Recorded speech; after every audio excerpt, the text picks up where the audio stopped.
Recording start हो गई है और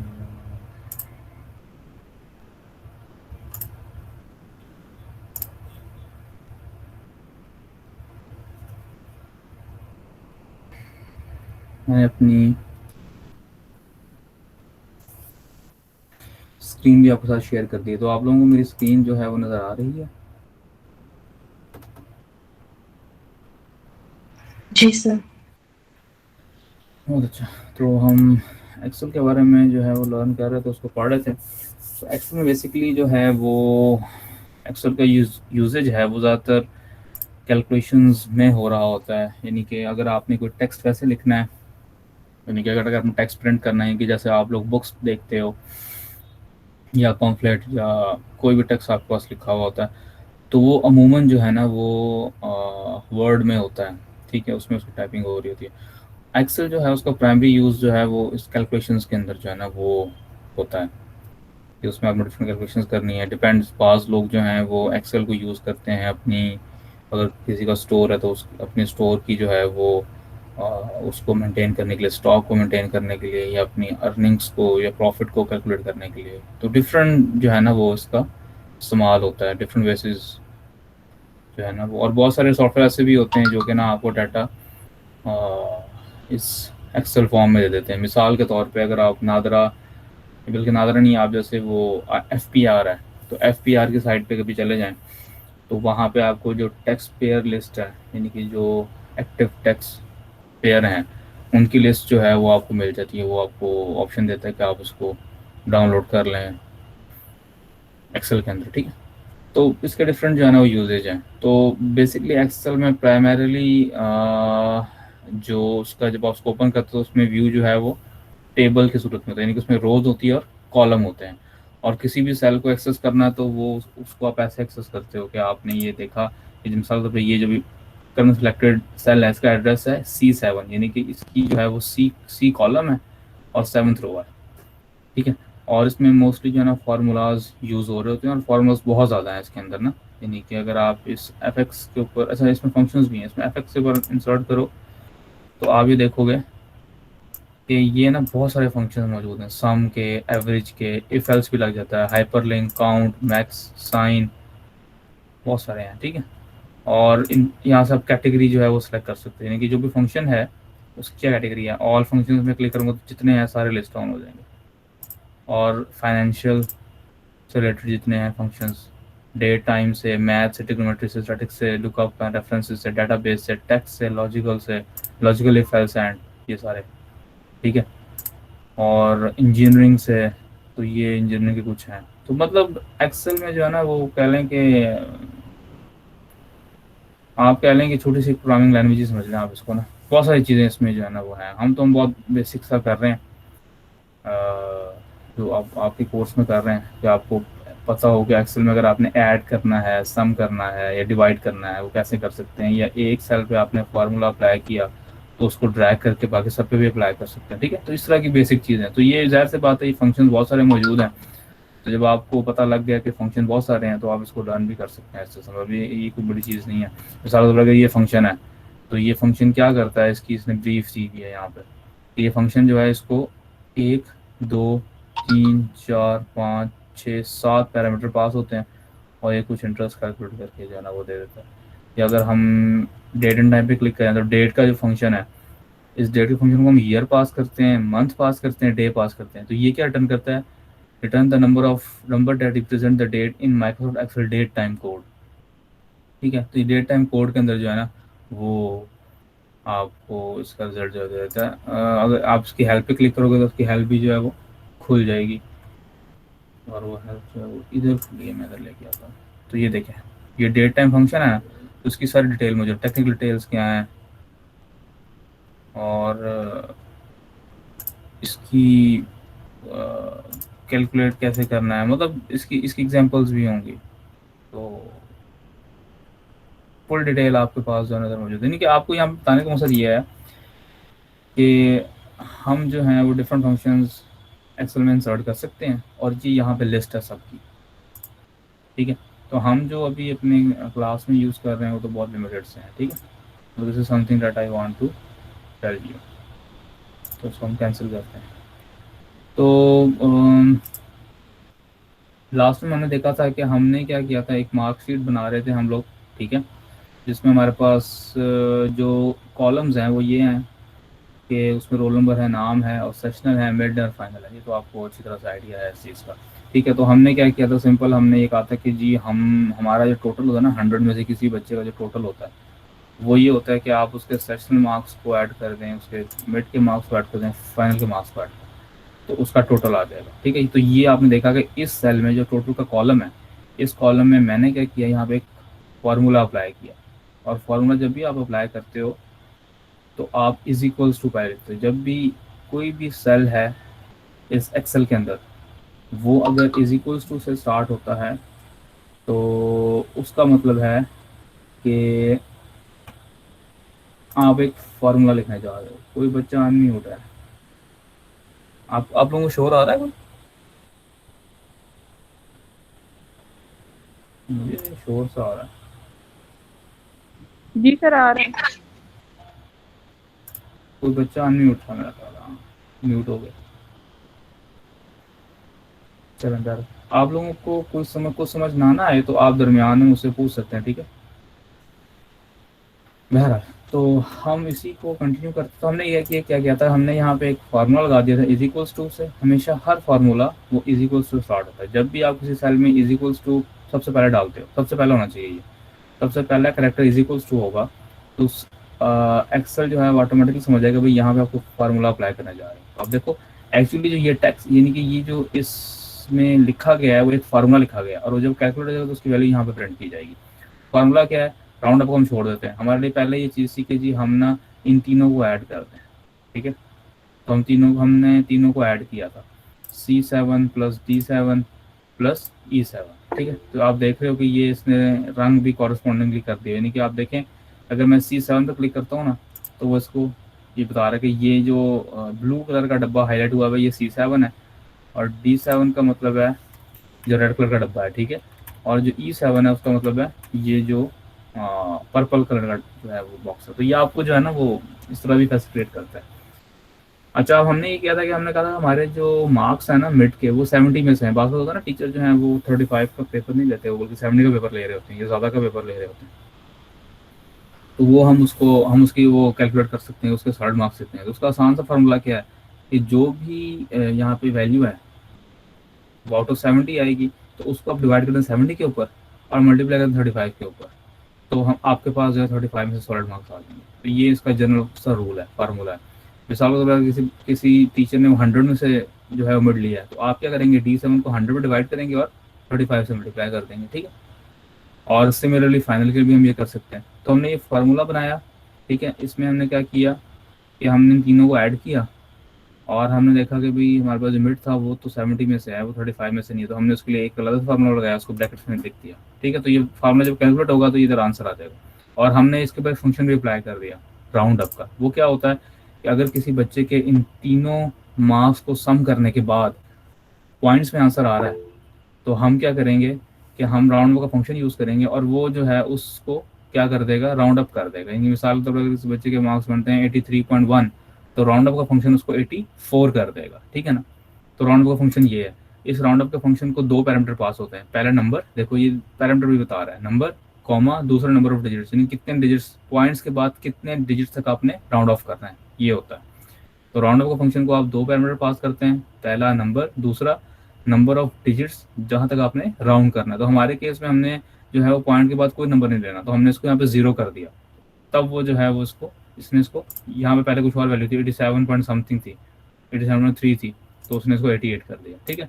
और जब इस सेल पे फार्मूला अप्लाई हो गया, तो मैं यहाँ पे इस तरह क्लिक करके इसको ड्रैग करूँगा नीचे, तो तमाम तमाम सेल के ऊपर देखें फार्मूला ऑटोमेटिकली अप्लाई हो जाएगा, ठीक है। तो ये इसकी थोड़ी सी कह लें कि यू यानी कि कह लें कि ईज़ ऑफ यूज़ है, आसानी से इसको इस तरह यूज़ कर सकते हो। इसमें यहाँ तक तो किसी को प्रॉब्लम नहीं है, ये तो हमने लास्ट लेक्चर वाला ही जो है वो पढ़ा था। इसमें कोई इशू तो नहीं है किसी को? जैसे कोई सवाल हो तो पूछ लो, पूछ लीजिए।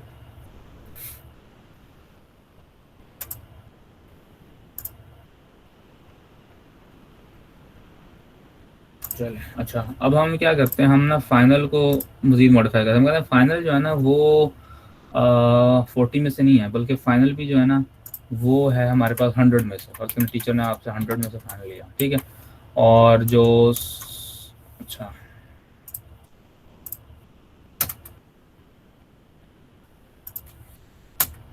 ये कैसे कर रहा है?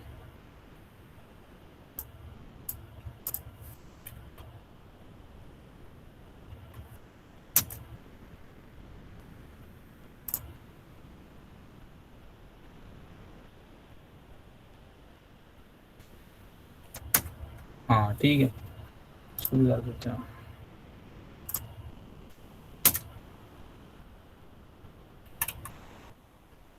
मैं आपको बताता हूँ मैं क्या कर रहा हूँ।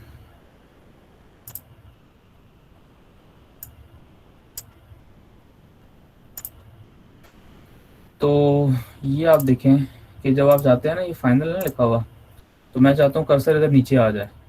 अगर मैं एंटर प्रेस करूँगा एंटर, तो वो क्या करेगा, ये जो सेल है ना अभी, इस सेल से अगले सेल में मूव कर देगा, ठीक है ना, कर्सर नीचे आ गया। तो मैं चाहता हूँ कि नहीं ऐसा ना हो, बल्कि इधर नीचे आ जाए। तो मैं क्या करूँगा, ऑल्ट प्लस एंटर दबाऊंगा, तो देखें ये कर्सर इधर मेरे पास इधर आ जाएगा, ठीक है। ऑल्ट प्लस एंटर दबाऊंगा तो कर्सर जो है वो इधर नीचे आ जाएगा, ठीक हो गया।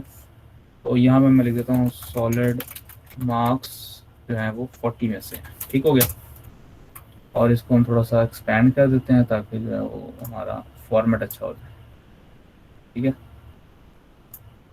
तो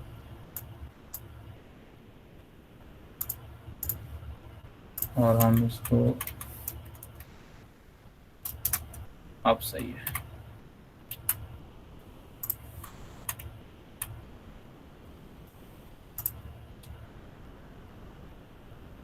ठीक हो गया जी।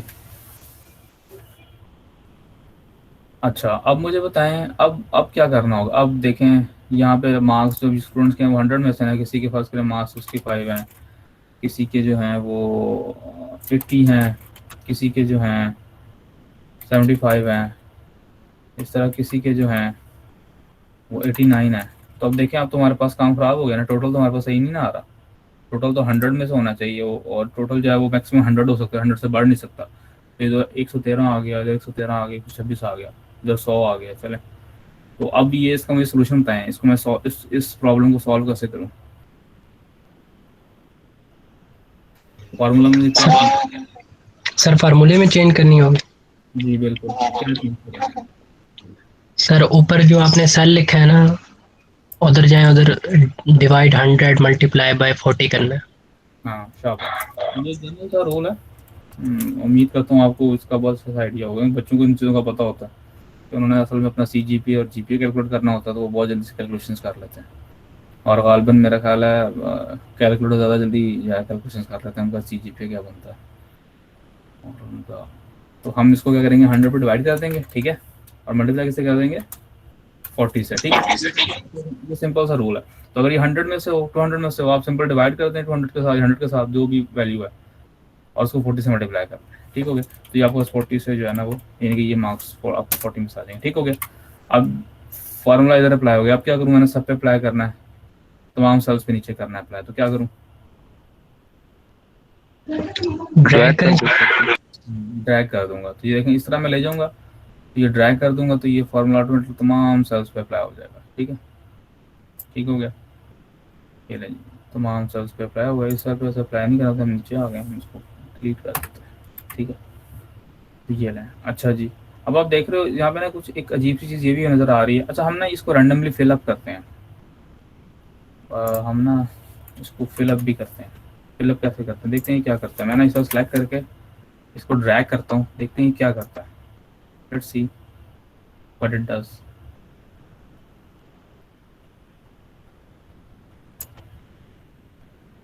इसने क्या किया बोला, 17 को फिल कर दिए।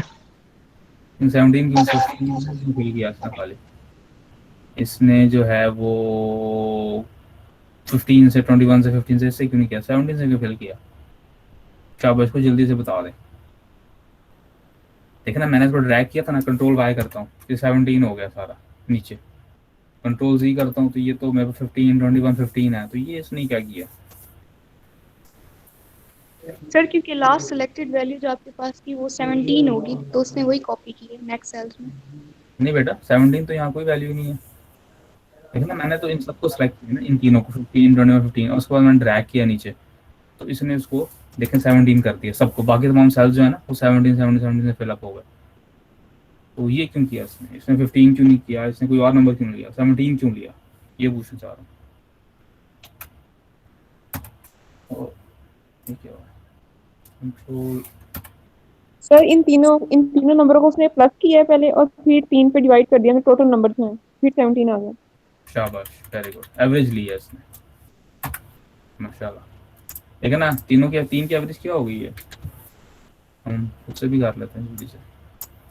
15 प्लस 15 प्लस 17 डिवाइडेड बाय 3, तो ये 15.6 बनता है। तो उसने इसको सॉरी 21 था ना, सॉरी सॉरी सॉरी, मैंने एक नंबर बता दिया, 15 प्लस 15 प्लस 21, तो सीम 3, हाँ जी 17, ठीक हो गया। तो अब आप इस तरह से करोगे, इसकी एवरेज लेके जो है ना वो प्रिंट जो है ना वो कर देगा, ठीक है। तो हम इसको ऐसे ठीक है करा लेते हैं, ऐसे प्रिंट करा लेते हैं, मतलब ऐसे ही फिल कर लेते हैं, हमें तो रैंडम वैल्यूज चाहिए ना, कोई वो नहीं है, ठीक हो गया। इधर भी हम रैंडम वैल्यूज कर लेते हैं, ये नंबर बड़े कम है, नंबर दे देते हैं 50 कर देते हैं, इसको 48 कर देते हैं, ठीक है। और इसको मैं सेलेक्ट करता हूँ ऐसे, और इसको ड्रैग करता हूँ,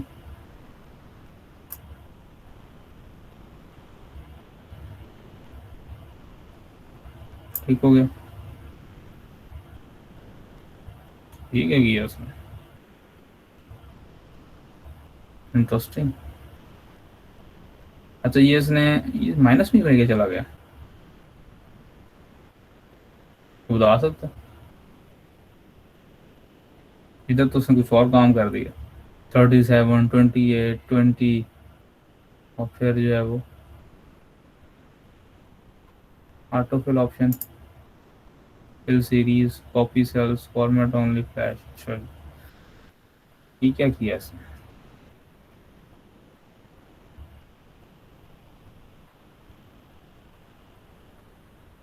सर इस सेल पे फॉर्मूला लगा हुआ है ना क्या, जिस वजह से ऐसा कर रहे हैं, मतलब नहीं वो फॉर्मूला नहीं है, 17।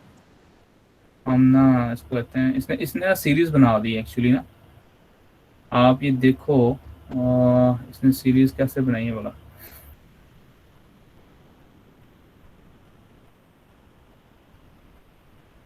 तकरीबन तकरीबन 9 9 का डिफरेंस है सब में, 9 माइनस करता जा रहा है, 28 ये देखा 9 माइनस किया ये आया, फिर तकरीबन 8 पॉइंट समथिंग इसने, अच्छा मैं इसको कंट्रोल जी करता हूँ, और क्विक एनालिसिस टूल, तो खैर बार चढ़ो ये बनाने का मुझे नहीं चाहिए, हम ना ऐसा करते हैं, हम इसको इस तरह फिल करते हैं, हमारा यहाँ पे मकसद जो है ना वो सिर्फ इसको रैंडमली फिल करना है, हम वो रैंडमली फिल करते हैं, माइनस ये ना यहाँ पे दूसरा काम कर रहा है। अच्छा देखिए ज़रा ये कर क्या रहा है, ये ना एनालिसिस करने की कोशिश कर रहा है, इसे ना खुद से एनालाइज किया, मैं कंट्रोल जी करता हूँ दोबारा, आप देख रहे हैं पहला नंबर सबसे बड़ा है, फिर नंबर छोटा है, फिर नंबर उससे छोटा है, जब मैं इन तीनों को सेलेक्ट करके ड्रैग करता हूँ ना, तो अपनी पास ये गैस करता है कि ये कुछ सीरीज है जो कि डाउन मतलब कम होती जा रही है आहिस्ता आहिस्ता, मिसाल के तौर पर अगर मैं यहीं तक रखूँ, देखिए इसने क्या किया, इसने कहा है कि ना अब अगला नंबर जो है ना वो ये होगा, इसने एक सीरीज बनाई, यानी कि देखा ना ऊपर से कम हो रहा है नीचे तक कम हो रहा है, तो इसने इसको डाउनफॉल में रखा है। तो अगर मैं इसको मिसाल के तौर पे 65 है ना, तो इसको मैं 55 कर देता हूँ, और अब ड्रैग करते हैं, अब ये सीरीज नहीं बनाएगा उस तरह की, क्योंकि इनफैक्ट अभी भी यही काम कर रहा है, और उसकी क्यों कर रहा है बस, चलें एक मिनट,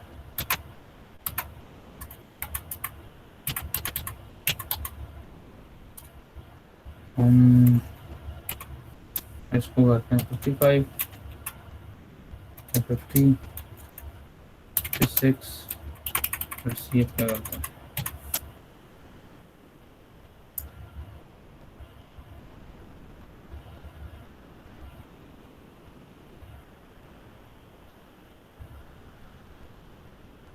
सर ये जो अभी आपने जी जी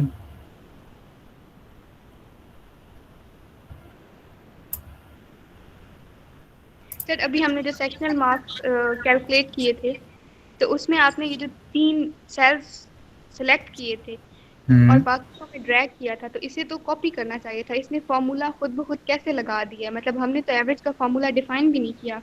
हाँ जी, ये एक्सेल जो है ना इस तरह की चीज़ें आपको देता है, यानी कि कह लें ये ना थोड़ा सा इंटेलिजेंट है। मतलब कह लें कि ना वो ये कहता है कि जब आप इसको ड्रैग कर रहे हो ना तो ये वो कहता है कॉपी नहीं है ये। मैं मतलब देखा ना, मिसाल मैंने यहाँ पे ड्रैग किया तो ये इसका मतलब होता है कि ये फॉर्मूला तमाम सब पे अप्लाई कर दो। तो ये वो ना थोड़ा सा इंटेलिजेंट है, वो ये खुद ही ना डाटा को देख के एनालिसिस करने की कोशिश करता है कि आप करना क्या चाह रहे हो। वो खुद से गैस करता है आप ये करना चाह रहे हो। मिसाल के तौर पर देखो, मैं आपको एक और बताता हूँ बात। ये मैं ना इसको डिलीट करता हूँ, मैं कहता हूँ अब देखें, मैं कहता हूँ 1 2 3 और 4। अब मैं ड्रैग करूंगा ना तो अब ये जो है ना इसको इस समझिएगा सीरीज है जो कि 1 2 3 4 से आगे चल रही है। तो देखो इसको ये फिल करता जाएगा। देखा आपने, इसने जो आपने डाटा सेलेक्ट किया ना, अब जब ड्रैग किया तो उस ड्रैग के ऑप्शन ने ऑटोमेटिक डाटा को जो एनालिसिस किया उसका, उसने कहा कि भाई ये देखो मुझे ना डाटा पीछे ऐसे मिल रहा है, तो पहले 1 है, फिर 2 है, फिर 3 है, फिर 4 है, तो एक सीरीज बन रही है, तो उसने आगे भी सीरीज ही बना दी। तो ये इंटेलिजेंटली थोड़ा सा काम करता है। अगर मैं इसको कंट्रोल सी करूँ और देखें अगर मैं सीरीज इस तरह से करूँ 10 5 10 5 का गैप दूँ 10 15, तो अब देखें आगे ये 5 का गैप ही देता चला जाएगा। तो ये एक्सेल जो है ना ये इंटेलिजेंट है थोड़ा सा। ये देखें 5 का गैप आ गया, 5 का टेबल बनता जा रहा है। ठीक हो गया। और ऐसा भी हो सकता है कि मैं जो है वो यानी कि इसको डिलीट करूँ, मैं कहूँ जी 50 45 40। अब करूँगा तो ये कम करता चला जाएगा 5 को। ये देखें ठीक हो गया। तो ये जब आप सेलेक्ट करके ड्रैग करते हो ना तो वो बेसिकली क्या करता है, वो जो डाटा आपने सेलेक्ट किया उसका उसका एनालाइज करता है और फिर उसकी बेसिस के ऊपर जो है ना वो एक गैस करने की कोशिश करता है कि आप करना क्या चाह रहे हो। तो ये थोड़ा सा इंटेलिजेंट है ये। आप ये कह रहे हैं। अच्छा तो यार हम जो है वो इसको ना पार्शली फिल करते हैं। बस मैं इसको फिल करता हूँ अब विदाउट एनी डिलेज।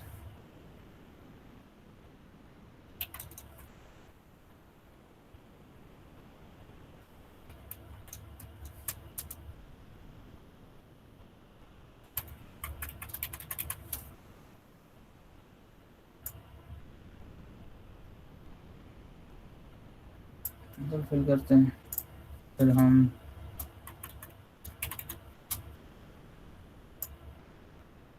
ये नीचे मैं करता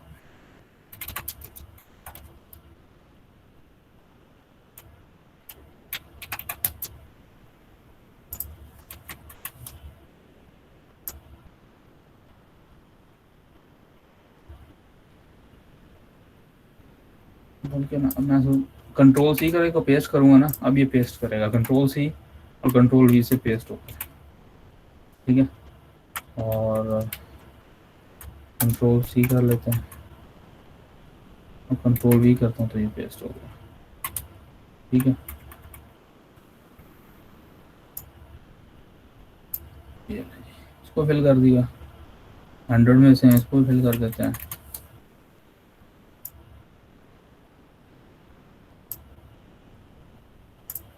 ठीक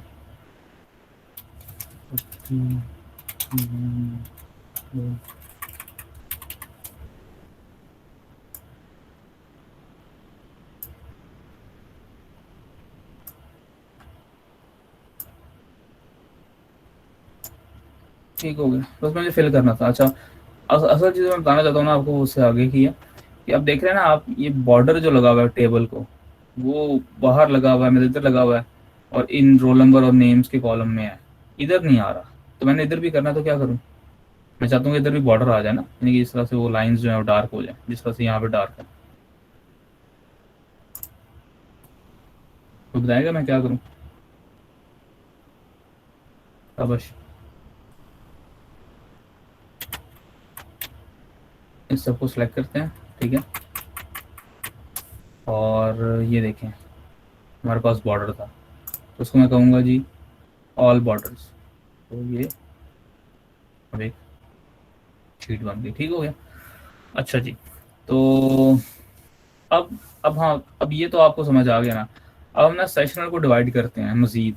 हम कहते हैं सेशनल में जो है ना वो हमारे पास क्विज़ेस हैं और असाइनमेंट्स हैं, ठीक है।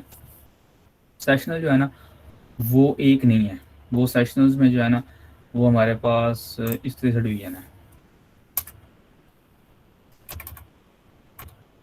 क्विज़ेस जो हैं वो हैं जी 20 कह रहा हूँ, क्विज़ेस जो है वो 15 मार्क्स के हैं, ठीक है। और जो ASG है हमारे पास, असाइनमेंट है, वो हमारे पास 10 मार्क्स की है, ठीक है, टोटल। और टोटल हमारे पास जो, अब मैंने ये कर दिया ना, अब मैं इसको, ये इंपॉर्टेंट है, इसको ज़रा समझिएगा भी, ठीक है। और ना मैं ये कहता हूँ कि अब ना मैं मज़ीद ना सेल इंसर्ट करता हूँ। आप राइट क्लिक करके मज़ीद सेल भी इंसर्ट कर सकते हो। इंसर्ट पूछेगा क्या करना है, मैं कहूँगा जी इंटायर कॉलम, एक कॉलम आप हमने ऐड करना है, ठीक है। तो इसने एक कॉलम ऐड कर दिया इधर, ठीक हो गया। और कंट्रोल Y करूँगा तो एक और कॉलम ऐड हो जाएगा, ठीक हो गया। तो 2 कॉलम हमारे पास ऐड हो गए। तो इसको मैं करता हूँ कंट्रोल, बल्कि इनफैक्ट मैं इस सबको सेलेक्ट करता हूँ।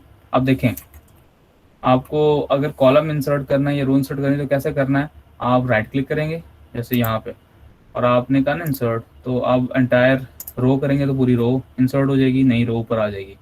कॉलम करूँगा तो नया कॉलम इंसर्ट हो जाएगा। एंटायर रो करता हूँ तो देखिए ऊपर एक रो आ गई, ठीक है। कंट्रोल Z करता हूँ, वापस हो गया। मैंने दोबारा से राइट क्लिक किया, इंसर्ट पे क्लिक किया, एंटायर कॉलम पे क्लिक किया, तो एक कॉलम ऐड हो गया पीछे ना। और कंट्रोल Y करूँगा तो दोबारा से एक्शन परफॉर्म हो जाएगा, एक कॉलम ऐड हो जाएगा। मैं कंट्रोल Z करूँगा तो वापस मैं आ गया, ठीक है। अब मैं इसको क्या करता हूँ, अब मैं सेल को मर्ज करता हूँ। अब ये इंपॉर्टेंट है, अगर आपको ये भी आना चाहिए कि आप अगर सेल को मर्ज करना चाहते हैं तो कैसे कर सकते हैं। मर्जिंग से क्या मुराद है, मैं भी आपको ये मर्ज करूँगा तो आपको पता लग जाएगा। तो ये देखिए मैं 3 सेल्स को मर्ज करना चाहता हूँ आपस में, यानी कि इनकी ये है ना बाउंड्री, ये ख़त्म हो जाएगी। देखिए मैं इस पर क्लिक करता हूँ, मर्ज, बता भी रहा आपको कि मर्ज से क्या होगा। इस एक्सेल को उसने मर्ज किया और सेंटर में कर दिया, तो मैं कहता हूँ मर्ज इन सेंटर। तो देखा आपने क्या हुआ, कंट्रोल Z करता हूँ, पहले ये इधर था, ये कॉलम अलग था, ये कॉलम अलग था, हमने इस तमाम कॉलम को मर्ज कर दिया और टेक्स्ट को हमने सेंटर अलाइन कर दिया, तो ये हो गया, ठीक हो गया। अब देखें मैंने कहा जी अच्छा, अब ये क्विज़ेस हो गए और ये हमारे पास असाइनमेंट्स जो है वो हो गई।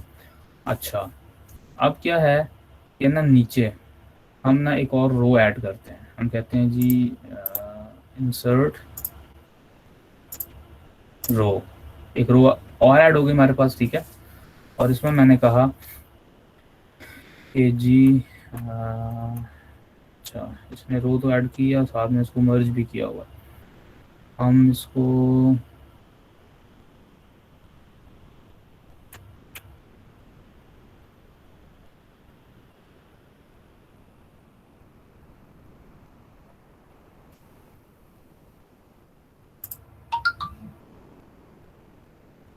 अनमर्ज कर देते हैं।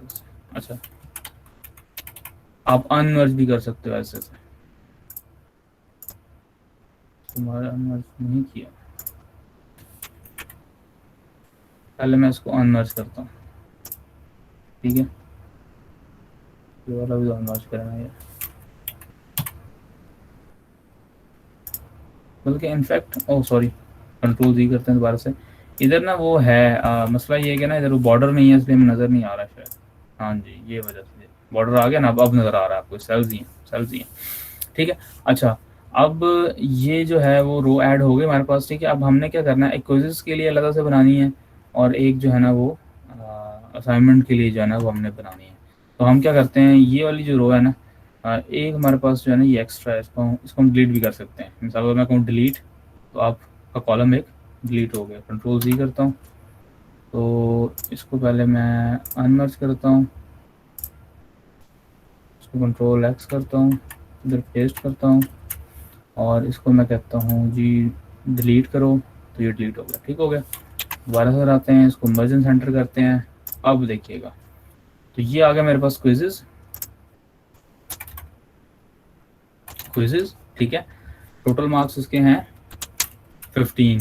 और टोटल क्विज़ेस कितने हैं जी? क्विज़ेस हमारे पास जो हैं वो 3 क्विज़ेस हैं। ठीक है, अच्छा सॉरी, 3 क्विज़ेस हमारे पास। ऑल्ट एंटर करते हैं, हम कहते हैं 3 क्विज़ेस हैं और एक क्विज़ है वो 5 सॉलिड मार्क्स का है। ठीक है, और असाइनमेंट हमारे पास कितनी है जी? वो हमारे पास 2 हैं और असाइनमेंट में 2 हैं और 5-5 मार्क्स की हैं, 5 सॉलिड मार्क्स का मतलब ये है।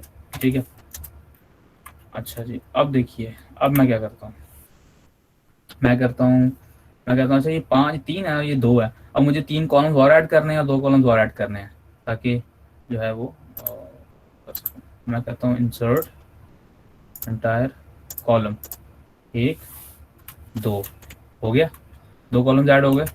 और मैं इसको करूँगा मर्ज एंड सेंटर। ठीक हो गया, और फिर मैं करूँगा इसको भी मर्ज एंड सेंटर। ठीक हो गया, और इधर मैंने 2 ऐड करने, तो मैं कहूँगा जी इंसर्ट एंटायर कॉलम। ठीक हो गया, ये कॉलम भी ऐड हो गया। इसको भी मर्ज एंड सेंटर करते हैं, और फिर हम कहते हैं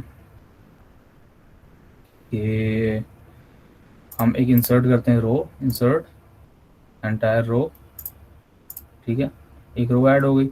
हमने ऊपर ऐड नहीं करनी, हम नीचे ऐड करनी, कंट्रोल Z करते हैं, इधर आके करते हैं इंसर्ट एंटायर रो। ठीक हो गया, एक रो हमारे पास ऐड हो गई है। और इसको हम कहते हैं जी फुल बॉर्डर।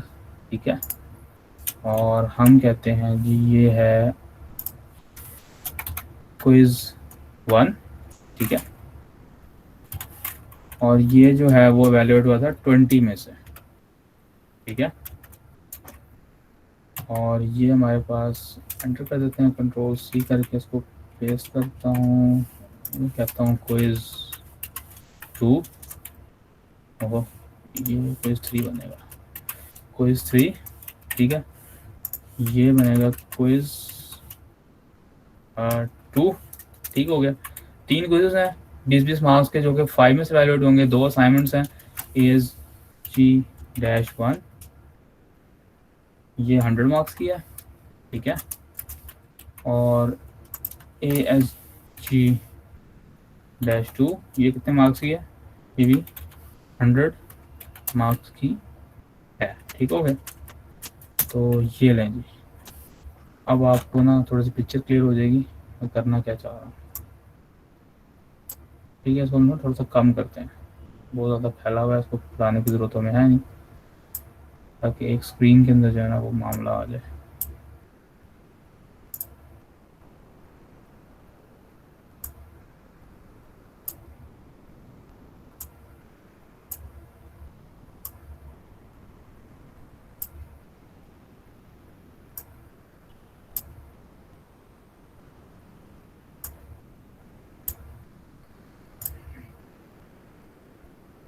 ठीक हो गया, कुछ समझ आई है?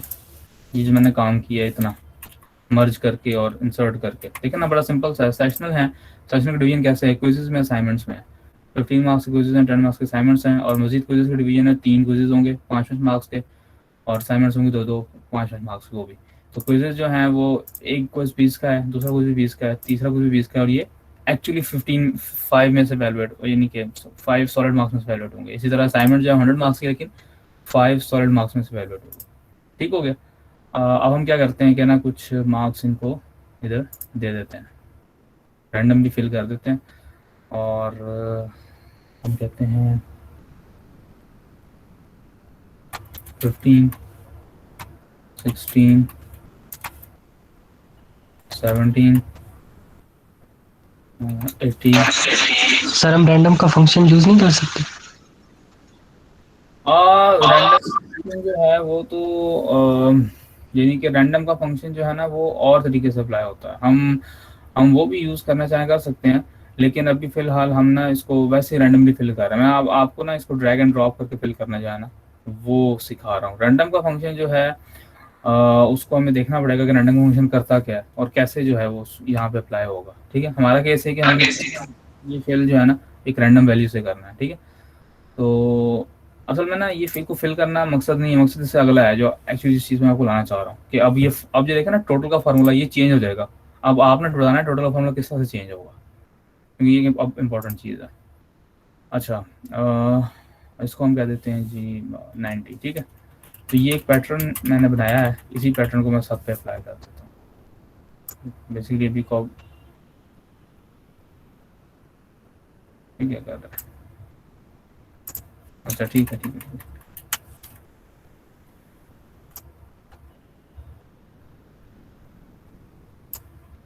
ठीक हो गया, ये जो है मैंने फिल कर दिया। अब देखें हमारे पास मार्क्स आ गए हैं। अब मार्क्स सारे सबके 100 से ऊपर हैं, सारे इनवैलिड हैं।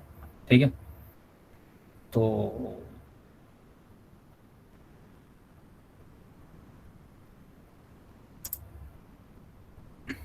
ठीक हो गया। तो अब हम क्या करते हैं, हम कहते हैं कि जी हमने ना फार्मूला चेंज करना है। अब बताएं फार्मूला कैसे चेंज होगा।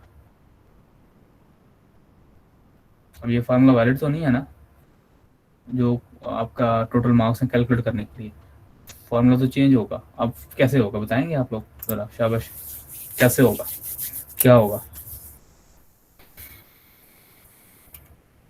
कोई बच्चा हिम्मत करे। सर ये जो सेल है ना जिसमें क्विज 1, क्विज 2, क्विज 3 लिखी हुई हैं, इनको डिवाइड करना होगा 20 से और मल्टीप्लाई 5 से करना होगा। दरमियान में एडिशन भी आएगी। और इसी तरह असाइनमेंट और असाइनमेंट 2 के जो हैं वो 100 पे डिवाइड करके 5 से मल्टीप्लाई करके दोनों को ऐड करना होगा। शाबाश, शाबाश। आपने पहले ये पढ़ा हुआ है एक्सेल, मतलब आपको है कोई इस बारे में नॉलेज, कोई एक्सपीरियंस? सर वैसे मतलब काम करता रहता हूँ।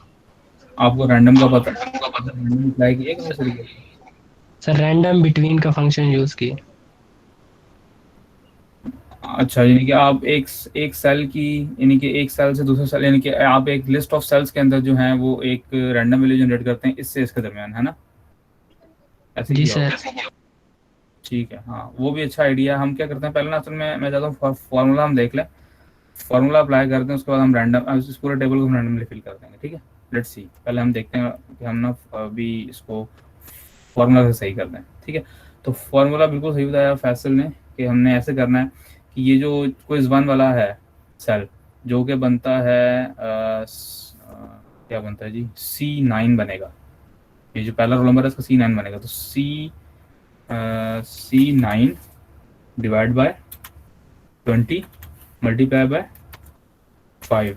ठीक है, तो इसको मैं ब्रैकेट में करता हूँ और ये एक और ब्रैकेट लगाता हूँ।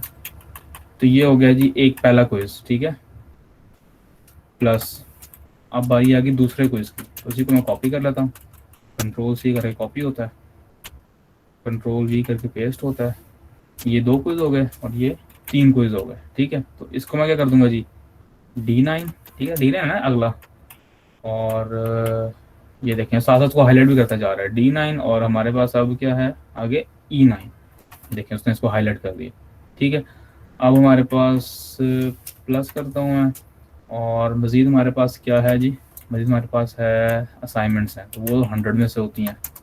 ठीक हो गया, और वो बन गया F9। ठीक है, ग्रीन कर दिया उसने उसको, प्लस एक और बार पेस्ट करता हूँ और इधर प्लस लगाता हूँ, इधर मैं कहता हूँ 100, और इधर मैं कहता हूँ जी F9 है तो F के बाद क्या आता है G9। तो ये देखें, अब देख रहे हैं आप, ये इस फार्मूला में सारी चीज़ें कैलकुलेशन हो रही हैं, ऐसे हो रही हैं सिंपल। और अब मैं इसको एंटर करूँगा तो ये हमारे पास आ गया। अच्छा, ये भी इसमें मसला है। सर G9 2 बार ऐड हुआ है, मैंने पहला ख़त्म नहीं किया। जब सॉलिड मार्क्स 25 थे। हाँ ठीक है अब तो, हाँ अब तो रहे नहीं ना सॉलिड मार्क्स, तो अब ये बल्कि इनफैक्ट मैं इसको भी खत्म कर देता हूँ और इधर से एक ब्रैकेट ये भी हटा देता हूँ। तो लें जी, ये आपका बन गया, यानी कि ये पहला 3 जो है C9 से लेके E9 तक ये क्विजेज हैं, F9 से लेके G9 तक असाइनमेंट्स हैं, और देन मिड देन फाइनल। ये लीजिए एंटर कर दिया, अभी 100 में से मार्क्स आ गए। अब हमने बाकी सब पे अप्लाई करना है, तो बहुत आसान काम है, इसको ड्रैग कर देंगे सिंपल नीचे, तो लेंगे सब पे अप्लाई हो गया। बड़ा यूजफुल टूल है ये, डिपेंड्स अपॉन आगे आपकी नीड क्या है। अच्छा जी, अब तो ये मेरे पास ये चीज़ तो आ गई ना कि जी ये जी मेरे पास रिजल्ट आ गया, ठीक है। अब इस रिजल्ट को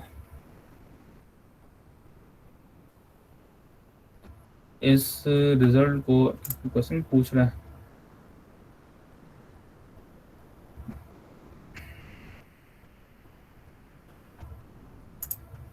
अच्छा तो इस रिजल्ट को अब हमने ना, अब चाहता हूँ मैं ना इस यानी कि आपको पता ना 85 पे जो है वो ए ग्रेड होता है, तो मैं देखना चाहता हूँ कितने ए ग्रेड्स हैं। तो मैं चाहता हूँ कि ना जिसके इस लिस्ट में 85 मार्क्स है ना, तो वो जो है ना वो उसको ग्रीन कर दे, ताकि मुझे पता लग जाए कि ना ये जो है ना वो मार्क्स जो है वो, यानी कि ये इतने बच्चे हैं जिनके जहाँ 85 मार्क्स हैं। अगर आपको मैं कहूँ इस पे से काउंट करें 85 मार्क्स किस किस के हैं, तो आपके लिए काउंट करना मुश्किल है, आप बारी बारी लिस्ट को देखोगे। तो अगर मेरे पास हाईलाइट हो जाए वो सेल, तो मैं हाईलाइट को काउंट कर लूँगा, तो मेरे पास काउंट टोटल आ जाएगा, ठीक है। तो मैं क्या करता हूँ, इसको सेलेक्ट करके, जैसे सेलेक्ट हुआ हुआ है, मैं कहता हूँ इस पे कंडीशनल फॉर्मेटिंग पे आ जाता हूँ, ठीक है, हाईलाइट्स एंड सेल रूल्स, ठीक है। तो ये क्या करता है कि इस लिस्ट में से ना सेल्स को हाईलाइट करेगा, किन बेसिस के ऊपर, इन बेसिस के ऊपर। हमें इक्वल टू वाला चाहिए ना, जिस जिस यानी कि जिस सेल के मार्क्स, जिस सेल में जो डाटा पड़ा हुआ है वो 85 है, तो उसको ग्रीन कर दे, ठीक है। तो मैं इक्वल टू वाला यूज करूंगा। तो ये ग्रेटर देन भी होता है, लेस देन भी होता है, और बहुत सारे होते हैं, डिपेंड्स अपॉन कि आपने जो है वो क्या यूज करना है। तो हम इक्वल टू यूज करेंगे फिलहाल। मैं कहता हूँ जी जिस सेल के पास 85 है ना, तो उसको किससे आप करो, इससे। अच्छा ये डिफरेंट ऑप्शन भी दिए हैं, light red with fill dark red, green fill with dark green text, light red, custom format भी हम कर सकते हैं। वो क्या है बोला, वो उसने हमें दे दिया। ठीक है, हम कहेंगे जी इसको आप इससे फिल कर दो, ठीक है, ठीक है। तो ये देखें जी, एक बच्चे जिसके 85 मार्क्स है, बाकी कोई नहीं 85 स्कोर कर सकता, ठीक है। तो ये मतलब कंडीशनल फॉर्मेटिंग भी आप कर सकते हैं इस तरीके से। एक सिंपल से मैंने एग्जांपल दी इक्वल टू के बेस के ऊपर, तो आप लेस देन के भी कर सकते हैं, ग्रेटर देन के भी कर सकते हैं। एक इसका यूज केस ये भी हो सकता है कि आपको पता है एक एक नंबर से ग्रेड चेंज होता है, तो बच्चे जो है वो फिर भागे भागे आते हैं, सर एक नंबर से ग्रेड चेंज हो रहा है, एक नंबर से प्लीज ग्रेड चेंज कर दें, एक नंबर दे दें। क्या मतलब है? बेटा सॉलिड मार्क्स का मतलब ये होता है कि जो उसके सॉलिड मार्क्स हैं, यानी कि आपका जो मिड है ना, वो उसके 35 सॉलिड मार्क्स हैं। मतलब कहने का मतलब ये है कि मिड हमेशा 35 का होगा। जी बिल्कुल, जो इस हाँ इस यानी कि जो कि हमारी एज पर यूनिवर्सिटी पॉलिसी है, जो कि कभी कम नहीं हो सकते, ये हमेशा 35 ही रहेंगे। तो ये वो मार्क्स हैं सॉलिड मार्क्स में।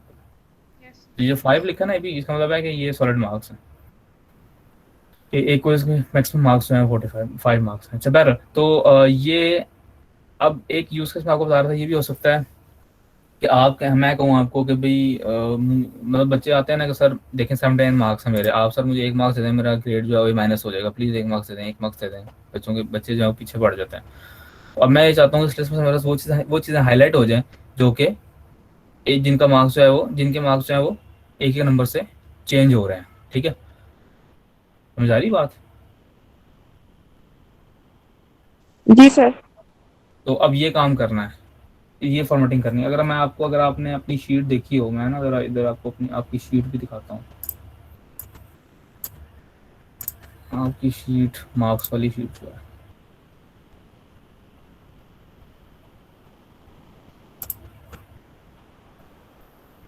तो अब देख लो ना, देखो ये रेड हुआ हुआ है, ये रेड हुआ हुआ है, ये तमाम वो मार्क्स हैं जी जो मतलब अभी फिलहाल तो खैर फाइनल तो हुआ नहीं ना, ये वो रेड वो मार्क्स हैं कि अगर मैं इसको 54 को 55 कर दूँ उसका ग्रेड चेंज हो जाएगा। तो ये तमाम वो सेल्स ने हाईलाइट कर दिए हैं जो कि एक एक से एक नंबर से चेंज होता है। तो इधर मैंने कोई कंडीशनल फॉर्मेटिंग अप्लाई की हुई है।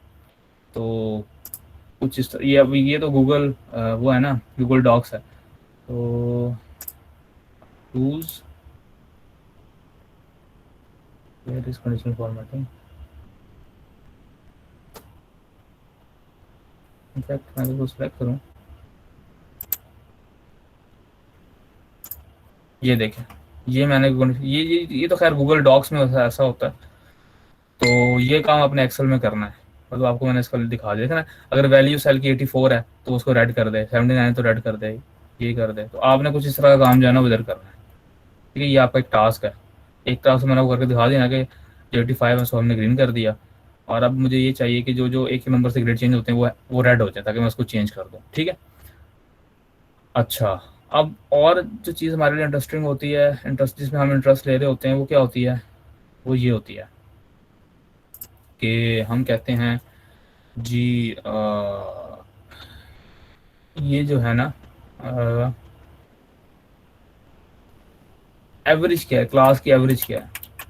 तो ये बड़ा आसान सा है, आपने इसको सेलेक्ट किया ना तो देखें ये आपको नीचे एवरेज दिखा रहा होगा कि अभी जो क्लास का रिजल्ट आया वो एवरेज रिजल्ट क्या है, 75.06, ये एवरेज नंबर्स है। काउंट कितना है, 43, और सबका सम कितना है, ये है, ठीक है। तो ये भी आपको एक चीज़ मिल रही होती है यहाँ पे, काउंट कितना है, सम कितना है, एवरेज कितनी है, ठीक है। और आप ना इस पे कोई चार्ट भी ड्रॉ कर सकते हो। चार्ट के डिफरेंट जो हैं वो मेथड्स हैं, यानी कि ये ऐसे, ये तो फॉर्मेटिंग है, ये चार्ट्स हैं। तो लाइन चार्ट्स, इनकी ये ऐसा चार्ट यूज़ हो जाएगा कि भाई रोल नंबर 1 है तो उसके मार्क्स किस तरह से हैं, इस तरीके से भी हो जाता है, ये इस तरीके से भी होता है। ये चार्ट है, और भी बहुत सारे हैं। तो हम जो है वो कौन सा करें, आप बताएं।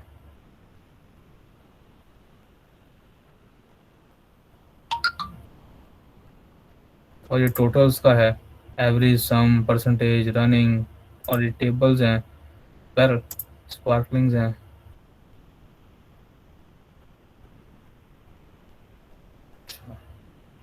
ये भी बड़ी मजे की चीज़ है। बहरहाल हम चार्ट्स पे आते हैं खाली ना, जो जो जो आपके उसमें है। अगर आपने एक लिस्ट ऑफ कॉलम्स का कोई चार्ट ड्रॉ करना, जैसे अभी अभी हमारे पास क्या है कि ये रोल नंबर्स हैं और ये जो है उनके मार्क्स हैं, तो अब हम चार्ट ड्रॉ कर लेंगे भाई ये इस रोल नंबर के मार्क्स जो हैं वो आ रहे हैं। तो अगर मैं लाइन वाला चार्ट ड्रॉ करूँ तो ये देखें, ये लाइन वाला चार्ट ड्रॉ हो गया है, और इसको सामने ड्रैग कर सकता हूँ, ठीक है। और इधर से of course I can change the theme, जोन सी आपको पसंद हो वो कर लें। तो ये बड़ा यूज़फुल टूल है और बड़ा इनरिच है, हम जो चाहे कर सकते हैं। अब इसका मतलब क्या है, इसका मतलब ये है कि रोल नंबर 1 जो है ना उसके कितने मार्क्स हैं, 79 मार्क्स हैं। तो अब देखो 80 से थोड़ी सी नीचे लाइन है, देखो वो बता रहा है आपको, ठीक है। और यहाँ पे बता रहा है कि सीरीज 1.381 वैल्यू है, 3 का मतलब ये है, ये थर्ड रोल नंबर जो है, ठीक हो गया। तो कुछ बात समझ में आई, मस्जिद में ऐड भी कर सकते हैं बहरहाल। तो you can draw a chart as well, ठीक है। तो हम इस तरह का भी चार्ट ड्रॉ कर सकते हैं, ये देखें नंबर लिखे हुए आ जाएंगे साथ साथ। तो lot of things you can do. Even के हम देखें तो ये भी कुछ है, ये भी कुछ है, एंड लॉट ऑफ थिंग्स, लेकिन ये भी है। तो सब टू यू कौन सा आप करते हैं, ठीक है। तो जो हमने एक्सेल का पढ़ना था ना वो तकरीबन हमारा इतना ही है, ठीक है। इसमें मज़ीद तो और कुछ नहीं, यानी कि जो आपकी रिक्वायरमेंट है ना कोर्स की, तो उसमें यही चीज़ें आती हैं। तो आपको पेपर जो आएगा वो भी इसी किस्म का ही होगा, उसमें एक्सेल ही होगी, ठीक है। और नेक्स्ट क्लास है हमारी वो 8 बजे होगी इंशाल्लाह, अनलेस अनटिल मैं उसको चेंज करूँ। मुझे लगता है कि मोस्ट प्रोबेबली वो चेंज नहीं होगी, वो इंशाल्लाह जो है ना वो रहेगी। बस ये 2 दिन मैं ज़रा मुझे ट्रैवल करना था, मैं आ रहा था तो मैं लेट हो गया। तो अब जो है ना नेक्स्ट क्लास आपकी 8 बजे ही है, अनलेस अनटिल मैं आपको जी जिन स्टूडेंट्स की प्रेजेंटेशन रहेगा ये हाँ, मैं वही बता रहा हूँ ना आपको। तो अनलेस अनटिल मैं आपको अदरवाइज इन्फॉर्म करूँ कि भाई आपकी क्लास 8 बजे नहीं है, पहला चीज़ तो ये कि आपकी क्लास अभी 8 बजे ही है, अगली क्लास जो है, ठीक है। और उसमें प्रेजेंटेशन होगी रोल नंबर 34 से लेके 43, जो स्केजुअल रोल नंबर से पहले उनकी होगी।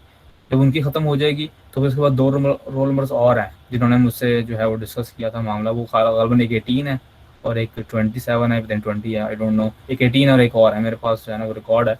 तो फिर उनकी होगी और उसके बाद जो रह गए हैं उनकी होगी। अब आप ये अपनी लिस्ट में देख रहे हैं ना, ये कुछ बच्चे ऐसे हैं जिनके आगे रेड मार्क हुआ हुआ है असाइनमेंट्स में। ये बच्चे वो, अच्छा आपको नज़र नहीं आ रहा होगा अभी, मैं आपको जल्दी से दिखा दूँ फिर। लेकिन नमाज का टाइम हो रहा है तो नमाज के लिए जाना है मुझे।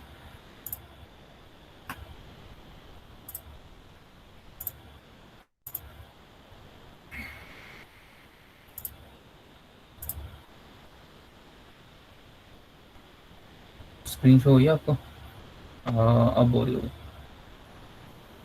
जी। तो ये देखें, ये जो बच्चे हैं ना, ये वाले बच्चे जिनके रेड रेड है, ये वो बच्चे हैं जिनका कोई पता है, मतलब कोई नाम निशान ही नहीं है, पता ही नहीं है इनका ना कि ये किधर थे, ये इन्होंने क्या किया, ये किधर है।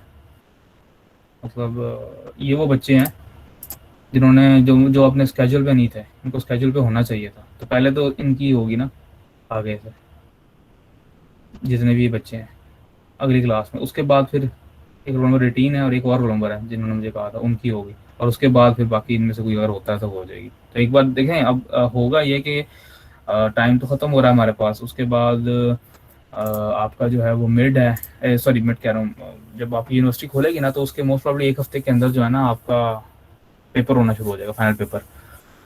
तो इसलिए मैंने आप लोगों को कहा था कि अपने स्केड्यूल पे कोशिश करें देने की, ठीक है। तो 4 क्लास हमने इसके लिए मुख्तस की थी, तो खैर ठीक है। तो फिर इंशाल्लाह आपको आगे क्लास में मुलाकात होती है आपसे। तो ठीक है, अस्सलाम वालेकुम वरहमतुल्लाह।